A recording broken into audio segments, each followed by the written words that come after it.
Have you ever seen a Charlie Chan movie? Very popular franchise in the 1930s. I'm in Salad and I saw Charlie Chan at Treasure Island. It is directed by Norman Foster, written by John Larkin.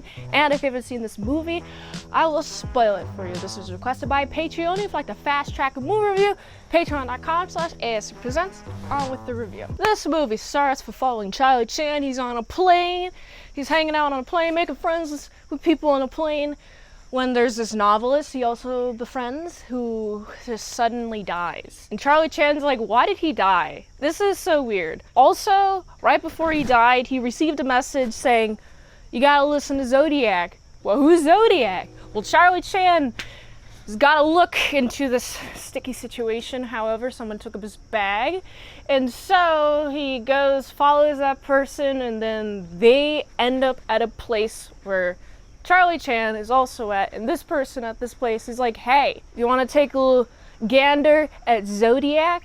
You know who he is? Charlie Chan be like, no. I'm like, no. Who is this guy? What's going on? Zodiac? What a weird name. Charlie Chan be like, something's fishy is going on. And then it's revealed that it was not a heart attack or a stroke or whatever the heck people blamed this guy's death on. This poet's death on. No, he was poisoned. And so Charlie Chan's like, well, who poisoned him? So he has to go around looking for who the heckity heck poisoned him. And my guess is Zodiac, because he's been introduced. And then the movie takes a weird turn from here. Because now we're in a place where you got some crystal ball. I mean, I know this is what a Zodiac looks like, but you got a crystal ball, and he's like, I'm gonna tell your fortune, hey! Or I'm gonna get you know, all that fun jazz. From here, it's confusing. Honestly, it's a strong setup. And then the middle part is a little muddied for me because everything blends together as one thing. And even though this movie style it follows Charlie Chan from one scene to the next scene. As soon as we introduce those characters with the weird crystal ball, it creeped me out to the point where I was like, oh, this is creeping me out. And then it tainted my rest of the experience because Charlie Chan is just going around talking to people like this, wearing these things, while just going around trying to figure out who poisoned this guy. Figured out it was Zodiac. Wow, I can't believe it was him. Oh my goodness. And Charlie Chan's like, got Zodiac. Zodiac dies. Charlie Chan burns his house down because he's been blackmailing people. So Charlie Chan's like, well, I'm just gonna, I gotta protect all these innocent people who are having blackmail on them because of this terrible man. And then after that, it takes another weird turn. Now it's time for the psychic to prove their psychic abilities on stage.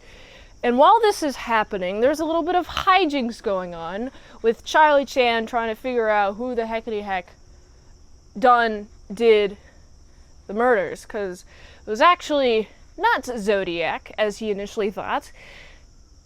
He was doing a lot of blackmailing.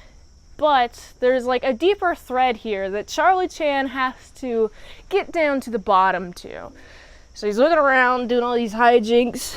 You know what? Charlie Chan, it takes itself a little seriously. And then there are some moments where it's like, oh, well, I guess you're not really taking yourself seriously at all. Because there's a little bit of slapstick humor, not a ton. But then you got the part in which you got the people looking for who did the murder. That's a little bit more serious than slapstick. Oh wow, the killer appears. He's trying to do killing in front of a bunch of people while people are on a stage. That's not a good idea. I don't think he should do this. This is a surefire way, get it, surefire, way for him to get caught. And caught he does get.